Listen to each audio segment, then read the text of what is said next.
China is quietly redrawing the global tech map, surpassing Western powers in key areas. As the 21st century tech race intensifies, is the US falling behind? As of March 2025, China is asserting its dominance in global technology, with a growing presence in American daily life. TikTok has over 170 million users in the US, while CapCut, Shein, and Temu frequently rank among the top 10 most downloaded apps in the US and other Western nations. American consumers, especially the younger generation, now interact with Chinese goods and content every day, raising concerns about data privacy, content influence, and tech dependence. In the electric vehicle sector, China sold nearly 9 million EVs in 2024, triple the US total, with BYD surpassing Tesla in production volume. This has pushed American automakers to accelerate innovation amid growing competitive pressure. China also controls 95% of the solar energy supply chain and is projected to generate 60% of global renewable energy by 2028. This reliance on Chinese equipment has triggered alarms over energy security. In the drone market, DJI commands 70% of global share, and 3 of the world's top 10 drone manufacturers are Chinese. U.S. officials have raised national security concerns about potential data collection by these devices.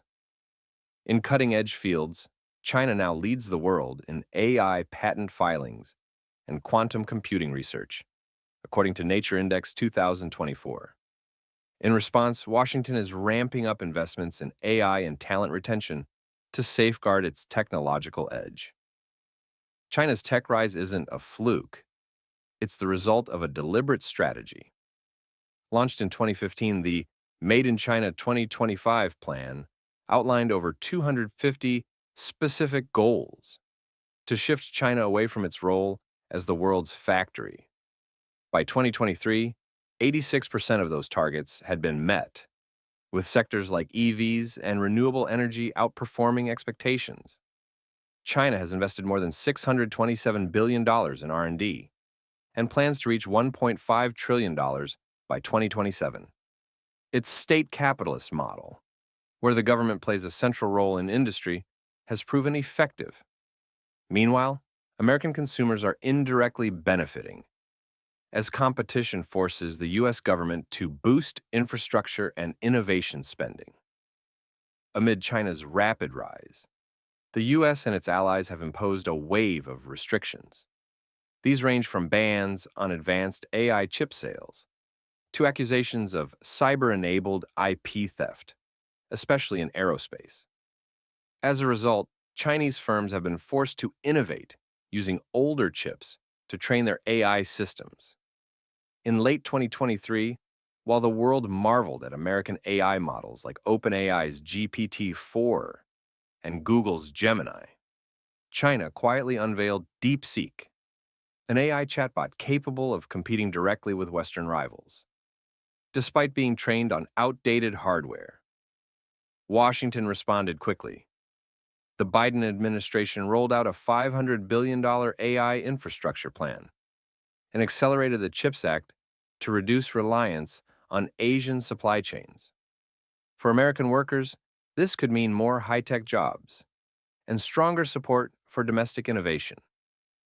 Despite its progress, China still faces significant hurdles.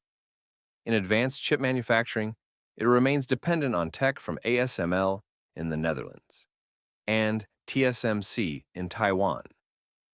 New U.S. sanctions are making it even harder for China to access 5-nanometer and 3-nanometer chips, it's crucial for AI and premium smartphones. Meanwhile, some Chinese products, like TikTok, are at risk of being banned in the U.S. over national security concerns. The U.S. government is pushing new laws to regulate foreign digital platforms and protect user data. This raises a critical question for American consumers. Should they choose the convenience of Chinese tech or prioritize their privacy and national security? China unexpectedly halts U.S. beef imports. disrupting $2.5 billion in exports. What's behind the move, and who stands to lose? As of March 16, 2025, China has not renewed import permits for over 300 U.S. beef processing facilities, rendering a significant portion of American beef exports ineligible for entry into the Chinese market.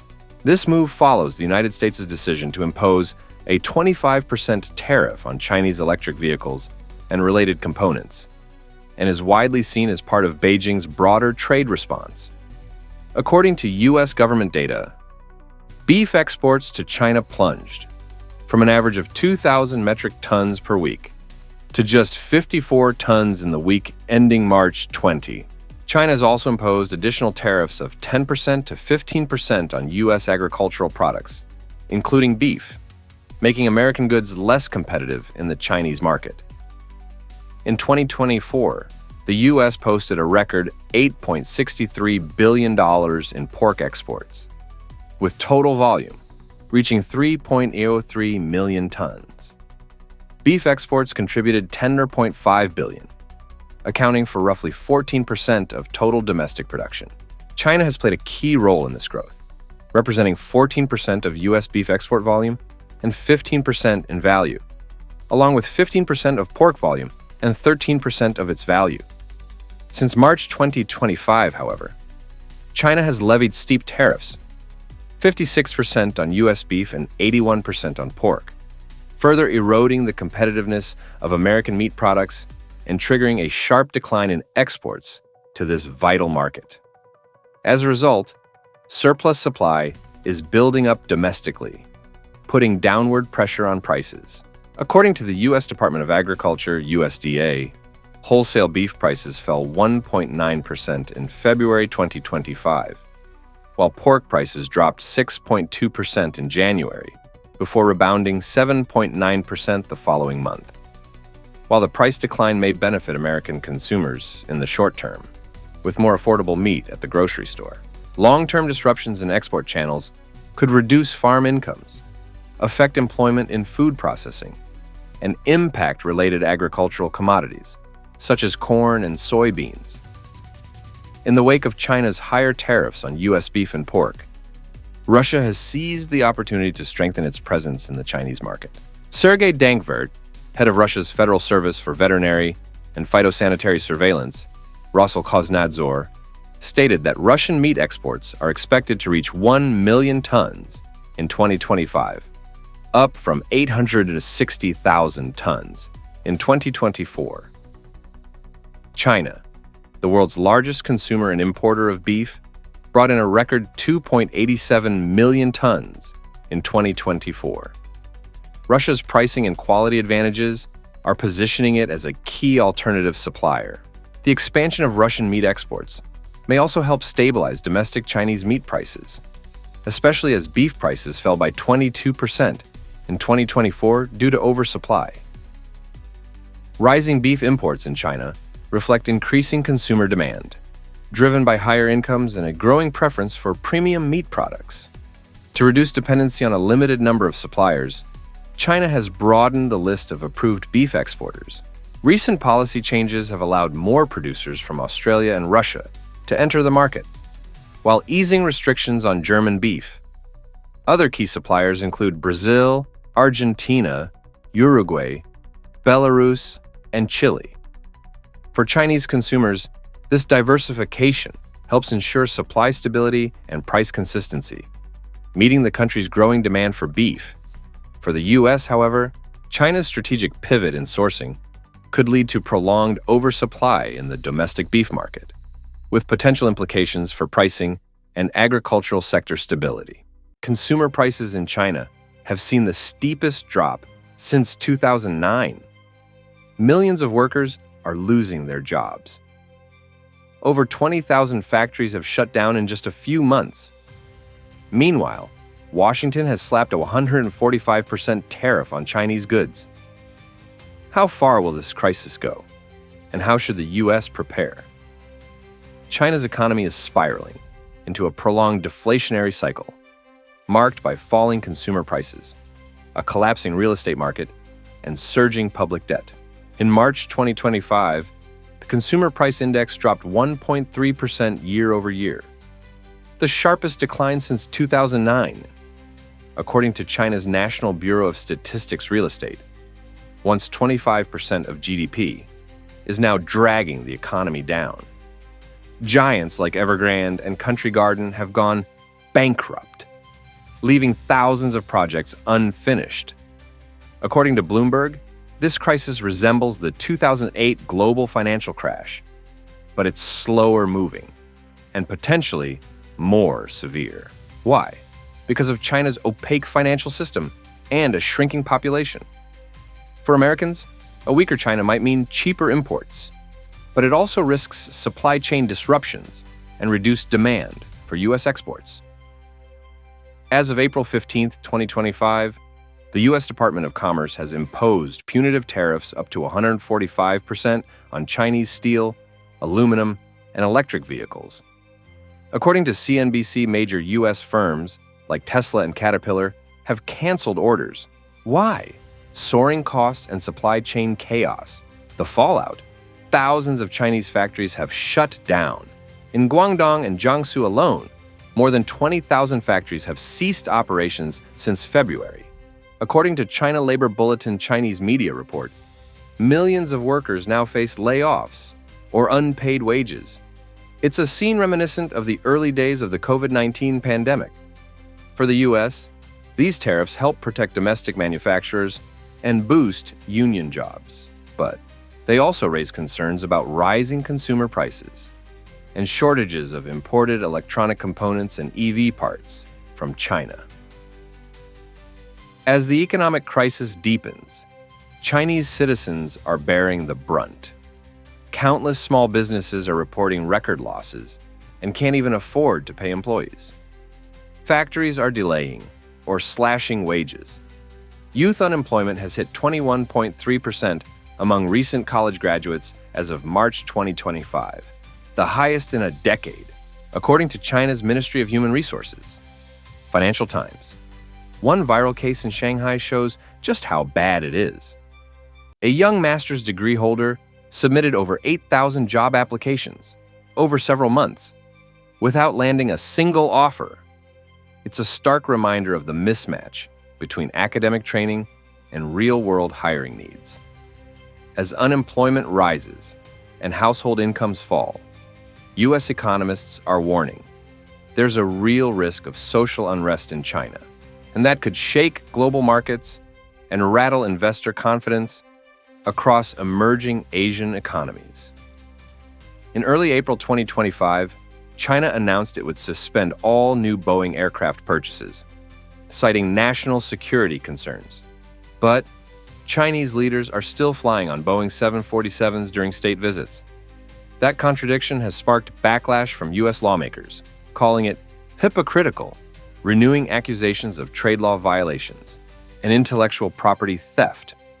The Biden administration has vowed to tighten WTO enforcement and says if China wants to keep trading with the U.S., it must play fair. Analysts warn, if tensions escalate, the global aviation and tech sectors could face. The United States has just imposed a 20% tariff on goods from the European Union, while the United Kingdom faces a lower rate of 10%. This raises the question, why is Northern Ireland, once regarded as stable after Brexit, now at the center of this latest trade tension? On April 9, 2025, President Donald Trump announced a new wave of import tariffs targeting nearly all of the United States' trade partners, referring to the move as Liberation Day. In this announcement, the European Union, EU, faces significantly increased costs, with a 20% tariff applied to all goods exported to the U.S., totaling over $500 billion in 2024. In contrast, the United Kingdom is subject to a lower rate of just 10%, with an export value of around $78 billion, clearly gaining a distinct advantage. The discrepancy in tariff rates between the EU and the UK creates an imbalance in the competitiveness of European countries within the U.S. market, particularly in sectors such as pharmaceuticals, where EU exports reached $104 billion, along with premium consumer goods and technology.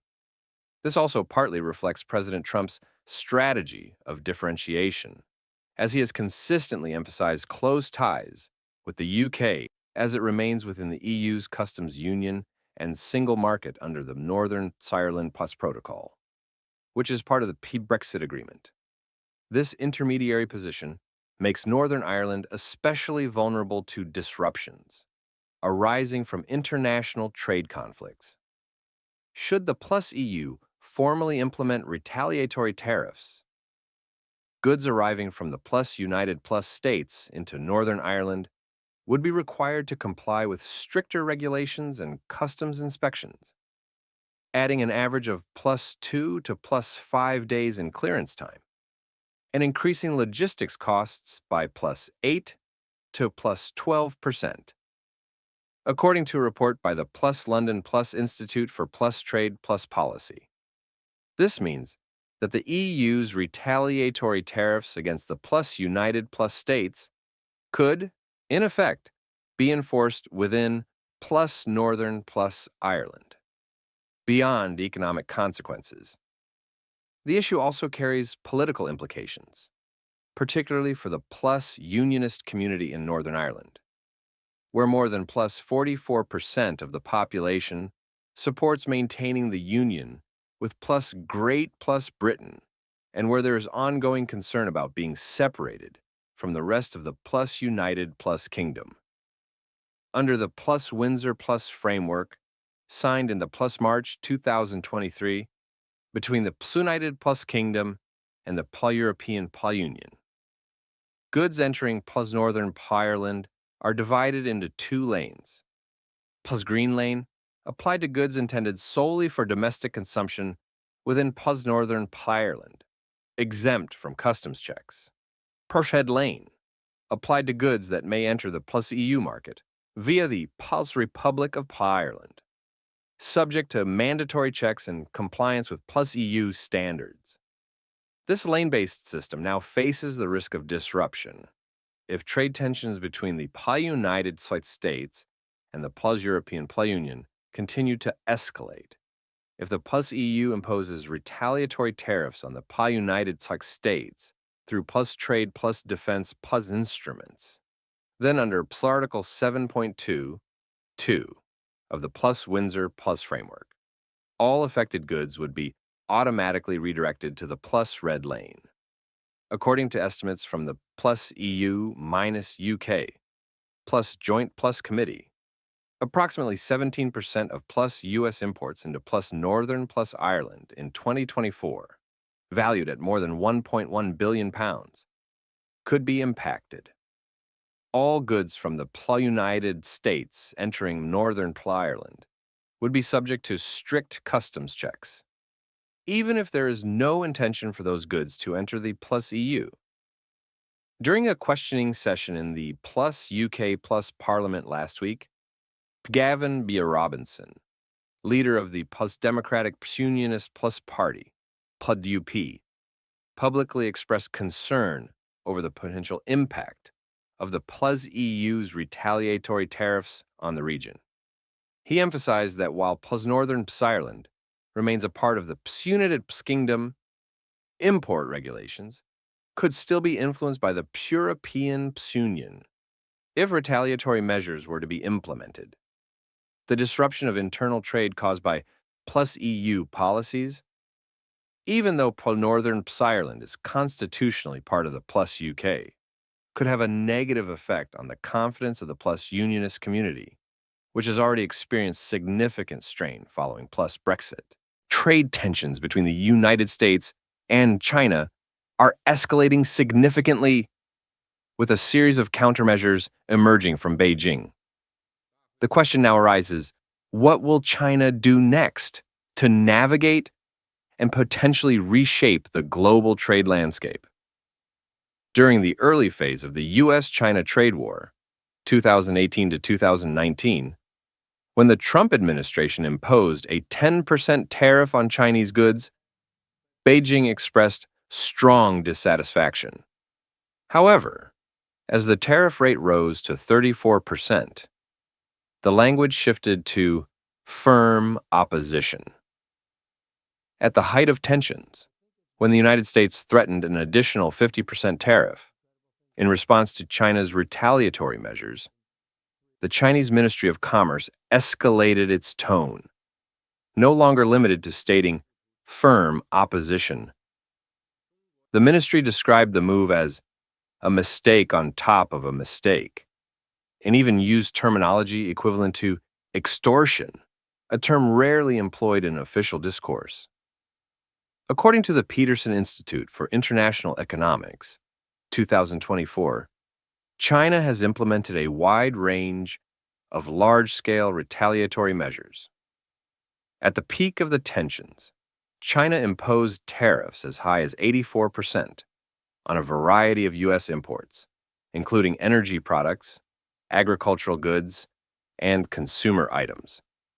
In addition, China introduced export restrictions on strategic minerals, among them rare earth elements, which are essential for both technological applications and national defense. A notable example is the TikTok negotiations.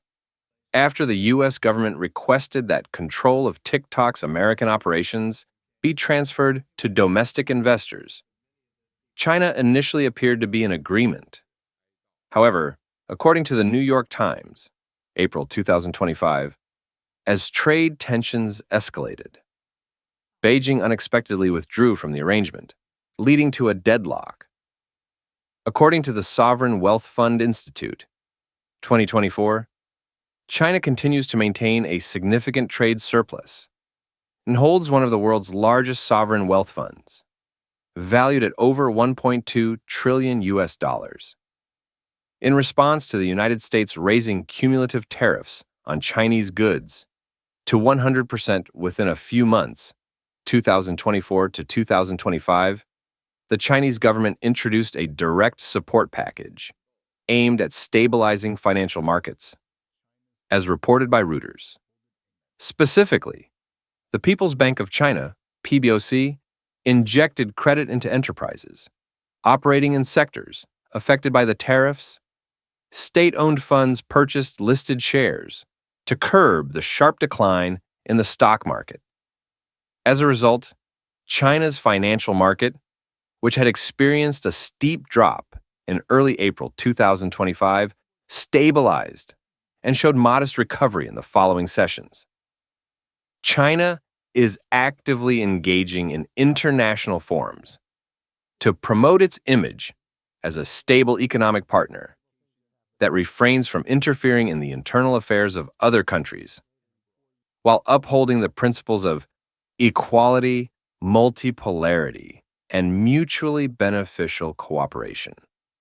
According to the South China Morning Post, at the Munich Security Conference in February 2025, China's representatives delivered a 4-point message: ensure equal treatment among nations, adhere to international law, promote multilateralism, encourage openness, and the sharing of economic benefits. In addition, China is leveraging its stance of non-conditionality, not linking cooperation to human rights, environmental commitments, or institutional reforms, to appeal to developing countries. These nations often face large capital needs, but may be reluctant to accept pressure from Western powers. China is using soft power and its economic strengths to develop a global network of partners, with a strong emphasis on pragmatism and long-term commitment. However, developments in the South China Sea and the Taiwan issue may influence the level of trust China aims to foster on the world stage.